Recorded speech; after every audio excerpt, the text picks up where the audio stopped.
போதைப் பொருள் பயன்படுத்திய வழக்கில் நடிகர் ஸ்ரீகாந்த் கைது. அடுத்த மாதம் 7ஆம் தேதி வரை நீதிமன்ற காவலில் சிறையில் அடைப்பு.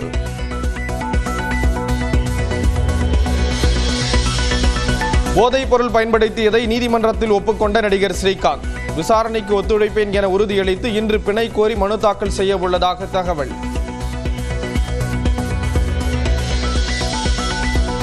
ஸ்ரீகாந்துக்கு போதைப் பொருளை அதிமுக ஐடி பிரிவு முன்னாள் நிர்வாகி வாங்கி கொடுத்தது அம்பலம்.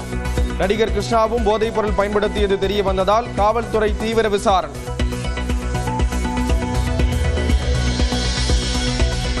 போர் நிறுத்தத்திற்கு இஸ்ரேல் ஈரான் ஒப்புக்கொண்டதாக அமெரிக்க அதிபர் டிரம்ப் அறிவிப்பு. 24 மணி நேரத்திற்கு பிறகு போர் நிறுத்தம் முழுமையாக அமலுக்கு வரும் என உறுதி.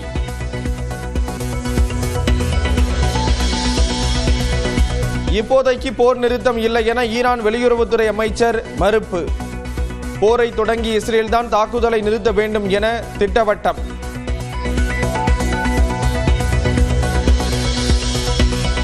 நீட் தேர்வு என்பது MBBS மாணவர் சேர்க்கைக்கான தகுதியை நிர்ணயிக்கும் தேர்வு அல்ல என்பது மீண்டும் நிரூபணம். கூடுதல் மதிப்பெண் வழங்க பணம் பெற்றதாக எழுந்த குற்றச்சாட்டை குறிப்பிட்டு முதலமைச்சர் மு க ஸ்டாலின் விமர்சனம்.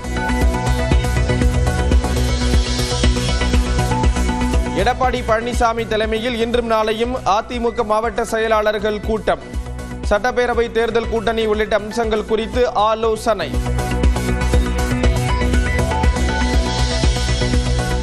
ஓசூர் அருகே காரில் வைத்திருந்த 7,50,000 ரூபாய் பணத்தை மர்ம நபர்கள் திருடிச் சென்ற CCTV காட்சிகள் வெளியானது. குற்றச்சம்பவங்களை தடுக்க காவல்துறைக்கு பொதுமக்கள் கோரிக்கை.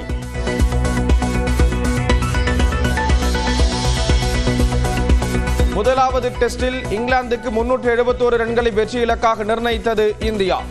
2 இன்னிங்ஸ்களிலும் சதமடித்து புதிய சாதனை படைத்தார் ரிஷப் பந்த்.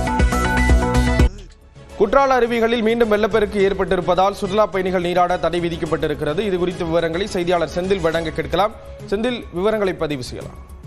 ஸ்ரீராம், அதாவது தென்காசி மாவட்டம் மேற்கு தொடர்ச்சி மலை அடிவார பகுதியில் அமைந்துள்ள குற்றாலம் மெயின் அருவி, ஐந்தருவி, புலி அருவி, சிற்றருவி, பழைய குற்றாலம் என அனைத்து அருவிகளிலும் ஜில்லென்று ஆர்ப்பரித்து வரும் தண்ணீரில் குளிப்பதற்கு தினந்தோறும் ஆயிரக்கணக்கான சுற்றுலா பயணிகள் வருகை புரிந்து இந்த ஆண்டு சீசனை அனுபவித்து வருகின்றனர். இந்த நிலையில் நேற்று இரவு முதல் மலைப்பகுதிகளில் பெய்த திடீர் மழையின் காரணமாக பிரதான அருவியான குற்றாலம் மெயின் அருவி, ஐந்தருவிகளில் திடீரென அதாவது காற்றாற்று வெள்ளப்பெருக்கு ஏற்பட்டு தண்ணீர் வரத்து என்பது அதிகரித்து உள்ளது. இதனால் சுற்றுலா பயணிகளுடைய பாதுகாப்பு நலன் கருதி அருவியில் குளிப்பதற்கு போலீசார் தற்காலிகமாக தடை விதித்துள்ளனர். இதனால் இங்கு வரக்கூடிய சுற்றுலா பயணிகள் அருவியில் குளிக்க முடியாமல் ஏமாற்றம் வருகின்றனர். மேலும் பழைய குற்றாலம் மற்றும் புலி அருவிகளில் குளித்து மகிழ்ந்து செல்கின்றனர். இந்த நிலையில் குற்றாலத்தில் தற்போது சீசன் என்பது களைகட்டி உள்ள நிலையில் சிறு வியாபாரிகளும் மகிழ்ச்சி அடைந்துள்ளனர். மேலும் அவ்வப்போது குற்றாலத்தில் இன்று காலை முதல் தொடர்ந்து சாரல் மழை என்பது பெய்து வருவதால் தற்போது குற்றாலம் முழுவதும் மட்டுமல்லாது மாவட்டம் முழுவதுமே குளிர்ச்சியான சீதோஷ நிலை ஏற்பட்டு உள்ளது. ஸ்ரீராம், தகவல்களை வழங்கியதற்கு நன்றி செந்தில். பரபரப்பான அரசியல் சூழல்களுக்கு மத்தியில் இன்றும் நாளையும் அதிமுக மாவட்ட செயலாளர்களுடன் பொதுச் செயலாளர் எடப்பாடி பழனிசாமி ஆலோசனை மேற்கொள்ள உள்ளார். இந்த ஆலோசனை கூட்டத்தின் நோக்கம் குறித்து இந்த தொகுப்பில் பார்க்கலாம்.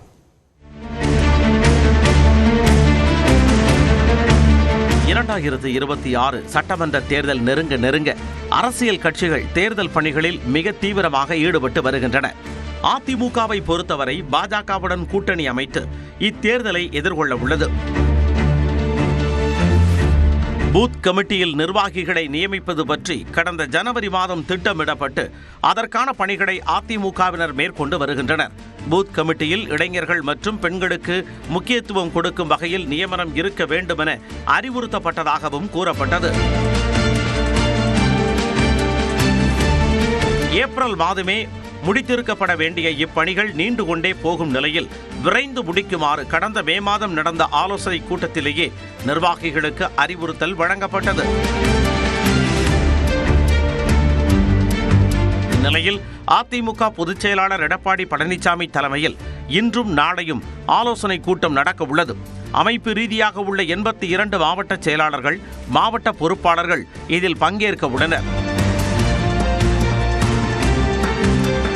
நிர்வாகிகளிடம் கொடுக்கப்பட்டிருந்த பணிகள் முடிவடைந்து விட்டதா என கண்காணிக்கவும் அது குறித்து கேட்டறியவும் இந்த ஆலோசனை கூட்டம் 2 நாட்கள் நடக்க உள்ளதாக கூறப்படுகிறது. இந்நிலையில் ஏறத்தாழ 99% பணிகள் நிறைவடைந்து விட்டதாக அதிமுகவின் செய்தி தொடர்பாளர் கோவை சத்தியன் தெரிவித்துள்ளார். இது வரக்கூடிய காலகட்டத்தில் இந்த பாக கிளை நிர்வாகிகளுடைய பணிகள் சார்பணியிலிருந்து இருக்கக்கூடிய ஆட்களையும் சேர்த்து எவ்வாறு இருக்க வேண்டும் என்கின்ற உத்தரவையும் எங்களுக்கு வழங்குவார் என்று எதிர்பார்க்கிறோம். அதனால் இந்தியா துணைக்கண்டத்தில் மட்டும் இல்லை, தமிழ்நாடு அரசியல் வரலாற்றில் முதல் முறையாக பாக கிளை நிர்வாகிகளை நியமிக்கும் பணியை முன்னெடுத்து சென்றது எங்களுடைய கழக பொதுச்செயலாளர் எடப்பாடியார். பூத் கமிட்டியின் நிலை என்ன, முடிவடைந்த பணிகள் மற்றும் முடிவடைய வேண்டிய பணிகள் என்னென்ன என எடப்பாடி பழனிசாமி விலாவாரியாக கேட்க உள்ளதாகவும் அதன் அடிப்படையில் வியூகங்கள் வகுக்கப்படும் என தகவல் வெளியாகியுள்ளது. மதுரையில் இந்து முன்னணி சார்பாக நடைபெற்ற முருக பக்தர்கள் மாநாட்டில் பெரியார் அண்ணா குறித்து வெளியிடப்பட்ட வீடியோ சர்ச்சையை ஏற்படுத்தியிருக்கிறது. அதில் கூறப்பட்ட கருத்துக்கள், அதற்கு திமுக தரப்பில் எழுந்த கண்டனங்கள் மற்றும் அதிமுகவின் எதிர்வினை குறித்து இந்த தொகுப்பில் பார்க்கலாம். சாதனைகளை மட்டுமே ருசித்து சரித்திரம் படைத்த இயக்கம், போலி திராவிடத்தை வேட்டையாடிய சிங்கம். மதுரையில் இந்து முன்னணி சார்பில் நடைபெற்ற முருக பக்தர்கள் மாநாட்டில் இந்து முன்னணியின் செயல்பாடு பற்றி ஒளிபரப்பப்பட்ட காணொலியில் பெரியார், அண்ணா, கருணாநிதி ஆகியோரின் புகைப்படங்களுடன் போலி திராவிடத்தை வேட்டையாடும் சிங்கம் இந்து முன்னணி என்ற வாசகத்துடன் காட்சிகள் ஒளிபரப்பப்பட்டன.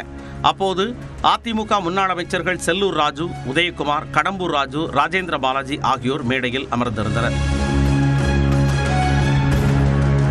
இதற்கு திமுக சார்பில் அமைச்சர்கள் சேகர்பாபு, ரகுபதி, திமுக அமைப்பு செயலாளர் RS பாரதி உள்ளிட்டோர் கடும் கண்டனம் தெரிவித்தனர். பேரறிஞர் பெருந்தகை அண்ணாவை, பெரியாரை, ஏன் மாண்புமிகு முன்னாள் தமிழக முதல்வர் அம்மையாரை, ஏன் மறைந்தும் மறையாமல் கலைஞரை போல் கலைஞருக்கு அடுத்தபடியாக மக்களிடம் செல்வாக்கு பெற்றிருந்த புரட்சி நடிகர் எம்ஜிஆரை அவர் பாடாத வசைகளே இல்லை. அவர் அழைக்கின்ற ஒரு மேடையில் இவர்கள் போய் அமர்கிறார்கள் என்றால் அந்த இயக்கத்தை அடிமை சாசனத்தை எழுதி தந்துவிட்டார்கள் என்றுதான் அர்த்தம்.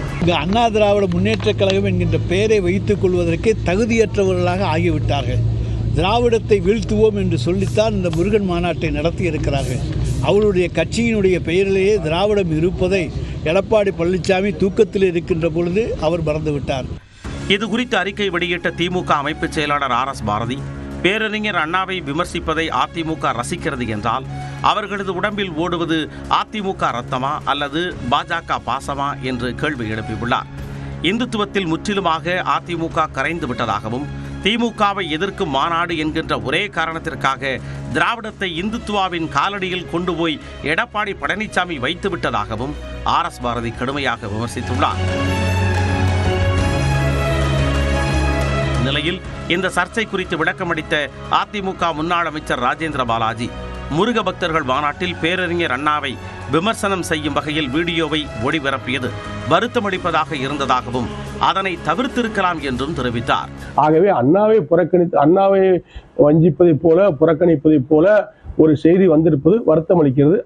அதை தவிர்த்திருக்கலாம். மீட்டிங் முடிச்ச உடனே நாங்கள் இரவு காலை 6 மணிக்கு அங்கே வந்துட்டோம். எங்களுடைய சர்ச் சாலக்ஸ் அவங்க வந்திருக்காங்க. நேரே வந்தோம், நிகழ்ச்சி முடிஞ்சு நேரே வரோம்.